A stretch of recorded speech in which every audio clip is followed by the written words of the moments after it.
I'll say if William doesn't come, I'll just say last question. Everybody good? Yeah. When y'all ready? Are y'all ready? Yep. Yeah, I thought DeCaro set the tone. He was outstanding. I want to get his pitch count built up. Anytime you beat a starter like that and get a starter with that type of stuff out of the game early, you've done your job. I felt like there was a little bit of a lull for a couple of those innings where we let them off the hook, but it was great to see some guys get in there their first at-bats as Tar Heels, and that's always exciting. It was exciting in the locker room to see a senior like Reese step up there and almost hit a home run. Always good to win on Friday, so we'll put that one behind us and be ready to go tomorrow. What have you seen of the evolution of Jason's game here coming into this season? Just bigger, stronger, more complete of a pitcher with his off-speed, 4 pitches almost in any count. His velocity is ticking up earlier than it was last year. He's holding his velocity. He makes big pitches when he needs to make big pitches. Just overall, the whole maturation process. He's much more mature. Anything particular about this game, this effort for him? No, I just feel like our guys will continue to get stronger. He was off 1 less day rest. I honestly like 5 days better than 6 anyway. But these guys, when you have that much competition, that really helps your team because you don't have any choice. If you take days off, somebody will move into that Friday role, and Jason knows that. What'd you like to see from the youngster Perry Hargett today? What surprised you the most? I mean, just first at bat, just dropping a bomb up there in the net. I mean, he's not necessarily a home run hitter. He has some juice, but not. He's played 2 games, he's already hit 2 home runs. But a dynamic player, speed. Should have a high on base percentage. Overran the 1 ball in left field, but he brings us more speed in that lineup. Hard to strike out. Just that quality at bat and that distribute speed throughout the order, which puts pressure on the defense. Jason only needed 5 pitches to get through the 6th inning. What does that say to his efficiency, his pitchability, and then the defense behind him? Well, the word's starting to get out about his command, so teams are going to be more aggressive, which he can use to his advantage because generally Jason's pitch count is up. About the 5th inning, he usually is creeping into 80 to 85 pitches, and he is throwing more strikes this season too, which is a great sign with all of his pitches. All of his pitches are around the zone. It's called tunneling. His pitches look the same out of the hand. So hitters are more on go, which allows him to have a lower pitch count, get weaker outs earlier. May not have as many strikeouts, but should allow him to go deeper into games.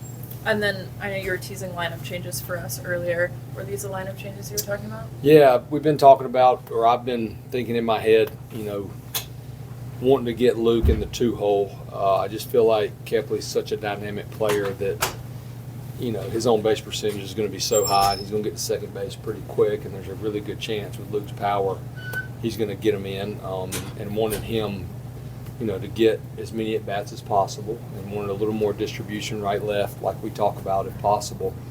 And I also like Ahmad to sandwich some guys with his speed as well. So, yeah, those were the changes. And Gavin swinging at having more quality at-bats. Gavin, so far in his career, has been really good when it means the most.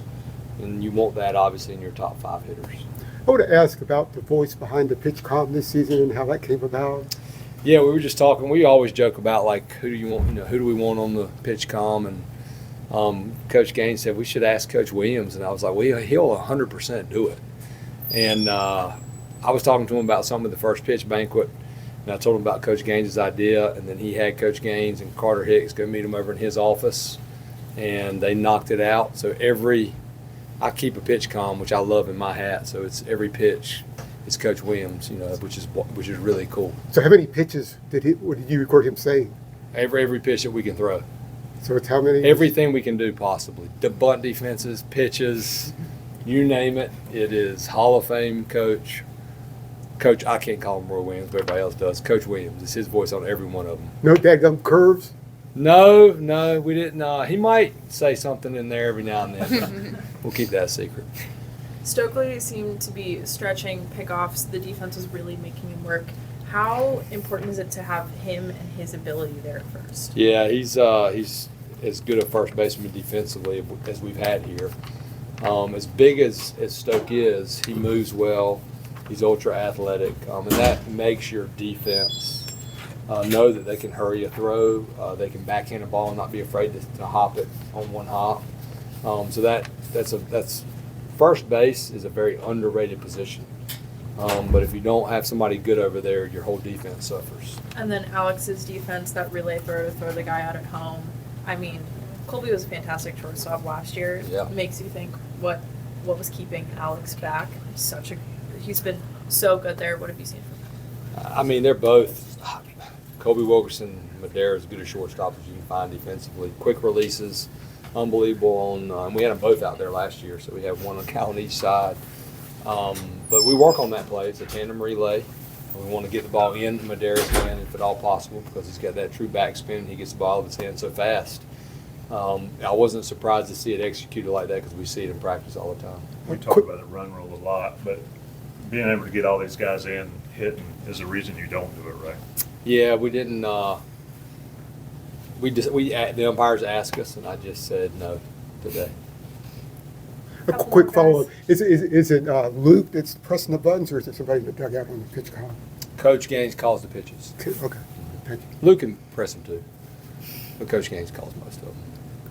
Can you just speak on the speed of the team? You know, a lot of guys were able to get into scoring position, and we had, some sacrifice flies, guys able to steal home. Just speak on the speed of the team and the importance of that. Yeah, the goal offensively when you're putting your team together is to create a team that can put as much pressure on the defense as possible. And you do need to obviously hit doubles and home runs in the college game.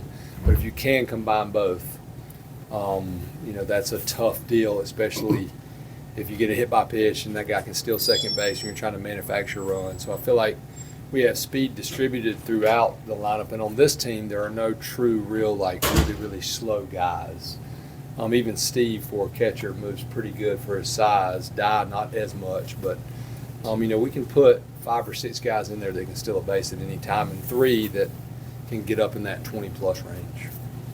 One more, guys. I'll be back tomorrow. I'll be back. Thanks, Kevin. Thank y'all. Thank you. Thank y'all. Good night. Good job, big dog. Thank you. Oh, wow. That's really good. Get to raise the. It's long. Do you need one of these? Okay. Jason, they were stretching you out a little bit today. I think 7 2/3 your longest outing here at Carolina. Just how'd you feel getting that deep into it and looking ahead? Felt great out there. I mean, offense made it easy on me scoring early and often. Really just going out there and trying to get them back up there as quick as possible. Coach Forbes said you've been working on your command. It only took you 5 pitches to get through the 6th inning. How has your command evolved? I think it's more of a mindset for me. Offense is doing great right there, and just told myself I'm going to go after all these guys, make them beat me, try to get the offense back in there as quick as possible. You told me before the season started that you thought that there were some games where you didn't do enough. When you have an outing like this, are you starting to feel like you are doing enough for your team? Yeah, just trying to go out there and give the team the best chance to win. Trying to do everything I can on that day to do that. Then, Coach has said you're stronger this year. How does it feel different on the mound this season than last season? What are you able to do that maybe you couldn't do last season? Just go deeper in games, really. Worked on that a lot. That was a big focus for me this past offseason. And, me and Coach Gatz have been working very hard back there, and it's good to see the progress shown on the field. Can you talk about your comfortability with Luke behind the dish and how that has grown and how you just feel more comfortable and at ease when you're throwing any pitch? Yeah, absolutely. He's unreal back there defensively. I feel like he'll steal some strikes for you too, which is great. But just seeing him back there every time is very comfortable for me. What was your reaction when you heard that Hall of Fame basketball coach would be given the pitch calls on the pitch comm, and how weird is that? We loved it when we heard that. We were pretty fired up. So the whole team really liked it? Yeah. Did you guys know that you could have somebody record the pitch calls? Yeah, we were aware of it last year. Coach Forbes had a couple in there, but this year it's all Coach Williams. Any dadgum variations? No. What's the feeling when you walk off the mound after that outing, and then when you see the other pitchers coming after you? I noticed that you were the first one out of the dugout when Chewy came back. Just happy for them. Going out there and having success. All those guys are back there working hard where no one's watching, and it's good to see them get rewarded for that. Awesome. Thank you. Thanks, Jason. Thank you. Congrats. Thank you.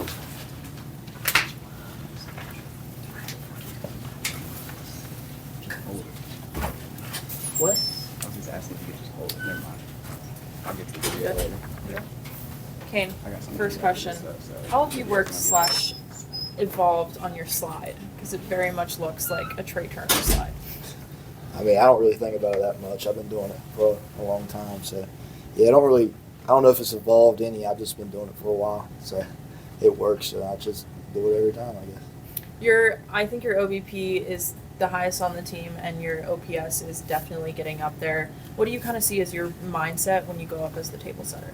I mean, it's just getting on base. That's my player profile. That's what I need to do to help this team win. And I know how my swing works, and I need to hit line drives, get on base, and reach on air, like everything under the sun with that stuff. So I just got to help my team win, and getting on base is how I do that. When you get to set first, is there any doubt that you're going to second as soon as possible?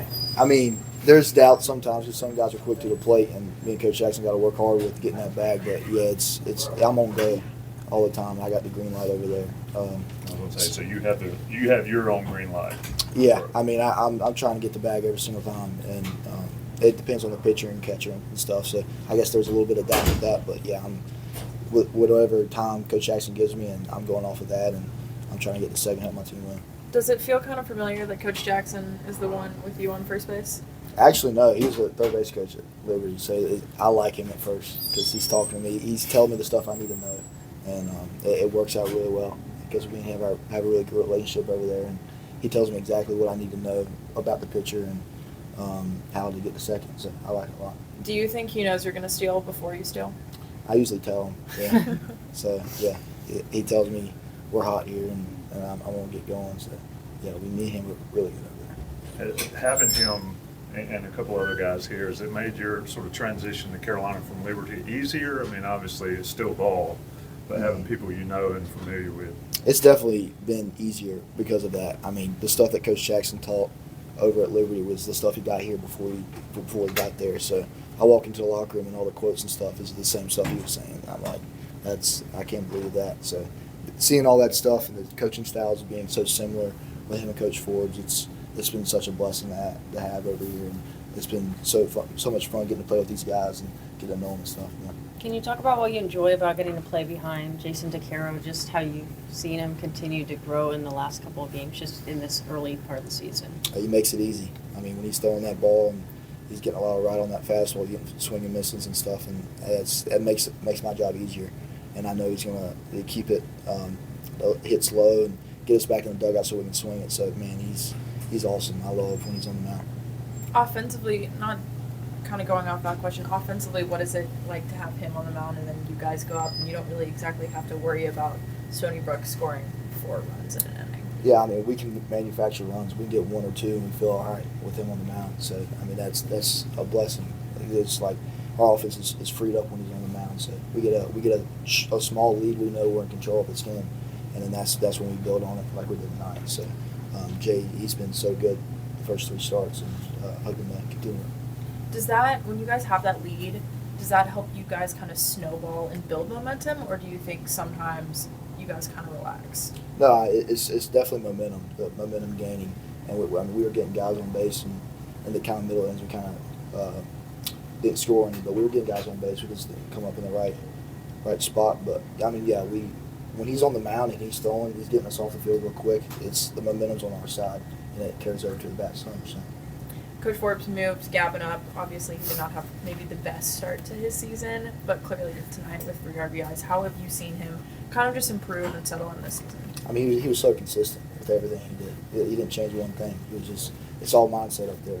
The game, hitting is a lot about what's in between those ears, and he's got a steady head with it, and I knew he was going to crack it open here soon. He's already doing it, and he's a really great kid. He knows how to play ball, and I'm glad he's on this team. Thank you. You guys, are you fully comfortable now with the outfield, the way the fence is? You mentioned that earlier in the season, that you were still getting used to out in the center field. You and Tyson working that right center gap. Is that, you fully there now with that? I mean, yeah, I'm fully there. I mean, every single game with balls at the wall, I'm learning, but I feel really comfortable out there. And me and Tyson and Perry now out there, so we got speed out there, and it's going to be a lot of fun playing with those guys. Thanks, Ken. Thanks.